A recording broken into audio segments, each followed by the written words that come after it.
So, Lee, on the Flyer Silver Cup, 2 day at Meadowlands. Well done, mate. Thanks, mate. Yeah, good match. Really good match. Yeah, very interesting. You want to hear all about it? Is that what we're going for today? Yes, actually, yes. We were supposed to be filming, weren't we? Like products, but it's absolutely hammering it down. Not today. Again. So yeah, we've come in here and we'll chat about that, shall To be we? fair, that's environment. I could use to it. What a nice log burner. Yeah, we're at Lindholme Lakes, Anglers Arms. It's absolutely beautiful, to be fair.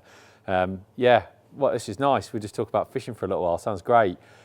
Brilliant competition, Zol. You'd love it. You'd love it there. The fishing. You love your bream, don't you? I love that sort of fishing, but I'm not good with it. So. Hey, listen, I don't. I think what needs to be said about that competition is I've never been anywhere where we're catching the weights of silverfish so consistently across the venue. I was looking on the first day, and I mean there was 4 50-pound weights. This is just silverfish. That's amazing weight for silver. Yeah, and I haven't counted them up, but definitely 10 40-pound weights, you know, like to back it up. And 30-pound, people were coming back, Avi going, oh no, 30-pound. I mean, 30-pound of silverfish is crazy fishing. Especially in the middle of the winter. Yeah, it's really well looked after there at Meadowlands, and I think they do a really good job of like preserving their silverfish sport, you know, just making sure that everything's in the best condition for that. So like, it's a massive thank you to them for all the anglers. And you can tell that because the 2-day event is so well supported. Gary Rogers runs the On the Flies events, and he has a lot of events. And I think he holds this Meadowlands Silver Cup, as his festivals go, as something that he's really proud of, and rightly so, because the lineup of anglers is fantastic. And of course, we've got the big Silverfish Classic the following weekend. It's this weekend coming. Did you qualify for I have qualified for that, and it's 10 grand to the winner, and that's his big money silverfish comp. So I think obviously it does two things. One, it encourages all the anglers that are qualified, they want to get on this festival, and generally as a result of that, it's a good practice for you as well. It's a brilliant practice. 2 But days fishing in match conditions, that's yeah, and it's a big event that people want to win. You know, you can tell everybody wants to win it, and just looking around the room, it's really fantastic. I fished one of his festivals in November actually, and it's important to sort of mention it because I drew on Warren Lake, which is the shallower lake. So there's a shallower lake, like literally 4 foot deep, and then the other lake is complete contrast. It's like 8 to 12 foot deep. So it's a lot bigger, the other lake, Lambsdown, and as a result you get a lot more anglers on there. So your chances of drawing on the big lake are high. But I was on the little lake twice. I wanted to be, with the wind and conditions how it was, I wanted to be on the deeps of the deep side of the big lake, and the shallower side had been fishing better actually, but just looking at like the weather, it just looked to me like it would be difficult to fish on the other side because of what the wind was going to do. That's the side where we filmed the first Christmas special, isn't it? Yeah, when we did Lee versus Des, yeah, that area there would be that was an area that I really wanted to draw. And I travelled down with Matt Godfrey, and he drew in that area, and he had a great day's fishing. He had 52-pound, so like it was really, really good. That's where I would have liked to have been, but I drew on the shallow lake and drew peg 7 on Warren. And what they did was they put less pegs on there because in recent times it's been fishing a lot harder. Okay. But with all shallow lakes, shallow lakes tend to, as soon as we get like 4 or 5 days of mild weather, you see them kick into life. And they've had a lot of rain, as we all have, up and down the country, as you know. The lake is actually nearly a foot deeper than it was when I fished it in November. Wow. So I think a lot of cooler water's gone into the lake, fresh water, and it just hasn't been fishing for weeks, that Warren. And then we've had 3 or 4 days of like 10, 11 degrees overnight. Yes. And I think the water's just come round, you know, and the fish kicked into life. So I didn't want to be on there. I felt like you needed to be on the big lake this weekend coming to win, so I wanted some days on the big lake. I remember last year I filmed with you a live match on the big lake. Yeah, absolutely. On this festival. It was this festival. Yeah. So yeah, I'd won first day.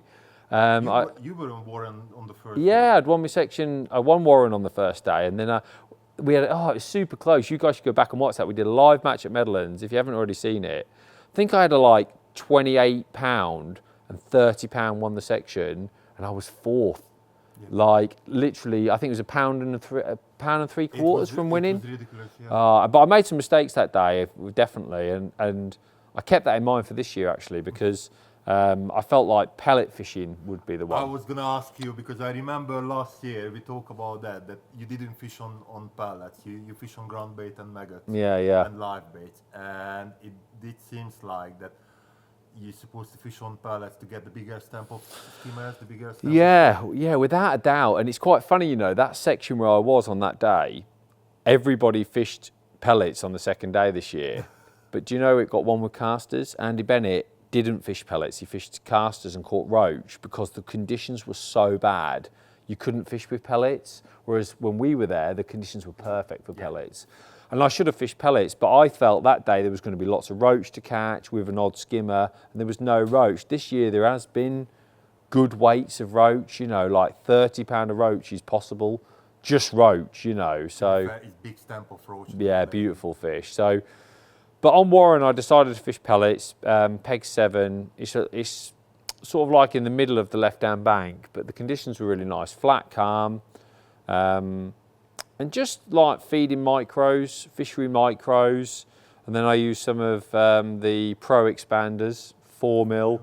Yeah, I like the Pro expanders because they're like a sinking expander. They're a little bit heavier, and there's a lot of little roach in that in. So I just feel like my bait is a little bit, when you put a normal expander on, it often gets like battered off, or like it's flapping around a little bit. These like go donk, don't they? Get done quicker. Yeah, it's like fishing a piece of corn. You can tell they're almost like hanging on to your bait because the expander's a bit heavier, you know what I mean? So good for silverfish fishing. I had an amazing day. To be honest, I had £54 4 and it won the lake, and the £54 8 won the match. So I was second in the match. But to be honest, at the end of the match, it was one of those where I was a bit like shaking my head thinking it's been a brilliant day, but I could have had more here. I chased them. So I was looking for the golden hour, like short, and I just lost my way a little bit, lost the way of feeding, got carped out a couple of times long. And I think if I'd have just settled myself back down a bit quicker, I did do that for the last hour, but could have had £60. So it was unbelievable fishing. That's crazy. Crazy weight. They're all like 10 ounce to a pound skimmers. That was like a lot of the fish I reckon I probably had 80 fish. So what a day's fishing that is, isn't it? That's lovely. You know, really nice. Light elastics because the lake's so shallow, like a single Size 5. 6? 5. 5. Yeah. Because it's like 4 foot deep. So when you hook them, last thing you want is them on the surface, you know, that sort of thing. So brilliant, proper brilliant fishing, mate. You'd have loved it. Like really nice. And, you know, it was just a great day's fishing. It's rig wise because that lake obviously is not that deep as the other ones. So Yeah, well, I tell you what I set up with 412s and 414 F1 pellet. I mean, there isn't a better float for pellet fishing in my opinion. They're brilliant floats. And the 414s was actually better because the 412s was great, but the problem was there was like odd roach and hybrids. And I know this is going to sound bizarre, but I didn't want to catch them. So I like almost wanted to just get it down and like nail it there and be like, come on, wait for the big one, wallop, you know, like try and catch that bigger skimmer. So yeah, the 414 was actually better. And then unbelievably, the next day I drew peg 5. And 5 was the peg I drew twice in November. Now 5's a much better peg than 7. 7's set back. 5's a nicer peg. It's sat out in the lake. And Matt Godfrey, who I travelled with, drew 7, which was like so annoying for me because 1 is like the best angler I know. He's a bloody good angler, yeah, and 2, obviously we'd shared all the info, so he knew everything that I'd done the day before. So we were just laughing the whole way down. But he'd had a second, so it was like I kind of wanted him to do well as well. But I personally think peg 5 is much better than 7. So I felt like, well, I've got half a chance because I'm on a slightly better peg. But the wind was different. So on the day before the wind was off our back, it was blowing an absolute gale, like slightly in at us, right to left. Worst angle. Horrific, mate, horrific. And I decided to fish pellets because I caught on pellets the day before. And that's where I think those expanders were a big plus because honestly, it was towing with the wind. So you'd like put your rig in and literally holding onto it with like 4 or 5 inches over depth, not traditional pellet fishing.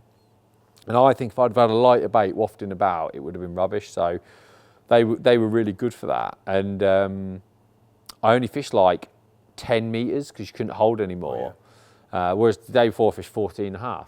So like completely different contrast, which is why I think it was an advantage for me over Matt, because his peg's back a couple of metres. So he'd had to fish like probably 12.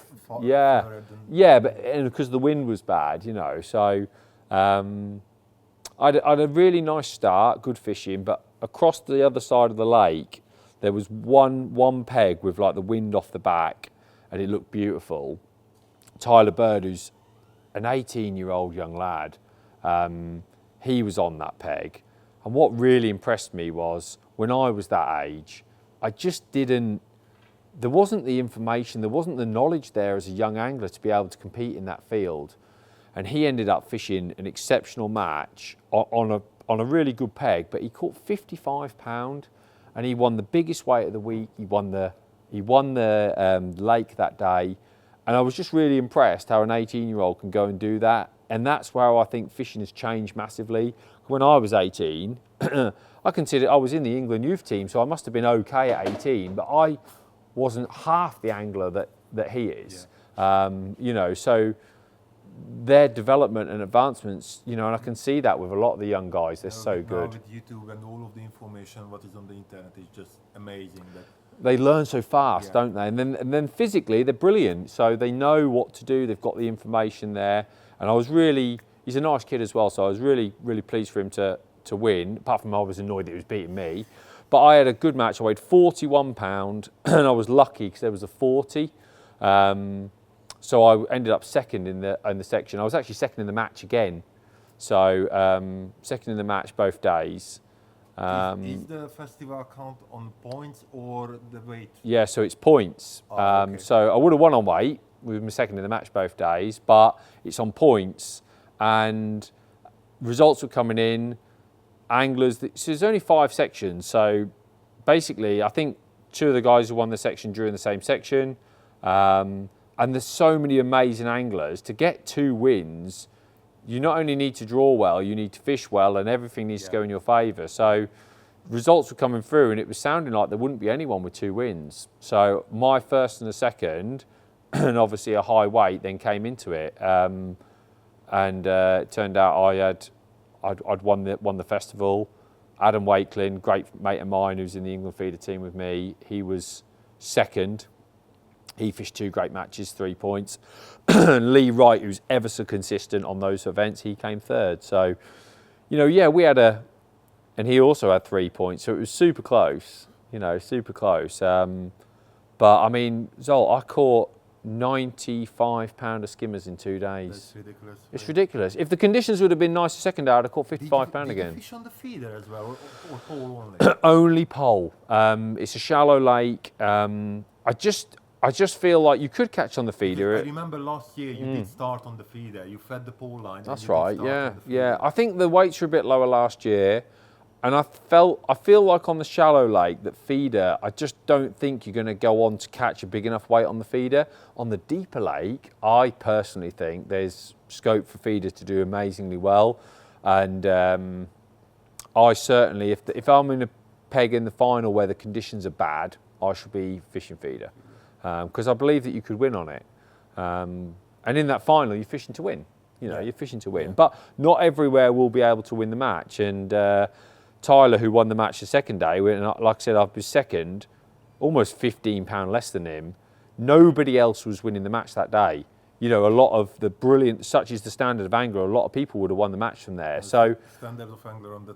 So like, a lot of people were going to win the match from where he was. So you have to think to yourself, right, I'm going to have to come second. I was sitting there thinking, forget him. The only chance I can win the event is by coming second today. Yeah. So my mentality changed. I didn't get it. I had a great start, and then I reckon I caught 20 carp in the last hour and a bit. It was ridiculous. And this great big carp there. Yeah, it just really slowed me down. But it was very interesting. Like, obviously, conditions were perfect for carp because they were a bit windy. But a brilliant event, mate. Really well run. I was buzzing to win it. You know, like I've got when you're fishing these big events, I think everybody, it appears to me, everybody gets on so well. I think everybody's got a lot of respect for everybody. And there's great atmosphere, you know, so obviously to have some success is fantastic. And I think that I'm really looking forward to, I enjoy fishing those events that Gary runs with On the Flyer. Maybe next year I'm going to join you again. I think you should. Film? Match, Oh, yeah. I thought you were talking about fishing. I have no chance. Oh, With come that level of on. anglers, I wouldn't have a chance. Yeah, maybe we'll do a coaching thing where I'll come and coach you like Des did on the Coaching the Sounds Uncoachable. good. You'd like Sounds that, good. wouldn't you? Yeah. I think you would regret, but that's good. Yeah, Des is saying don't do it. Brilliant.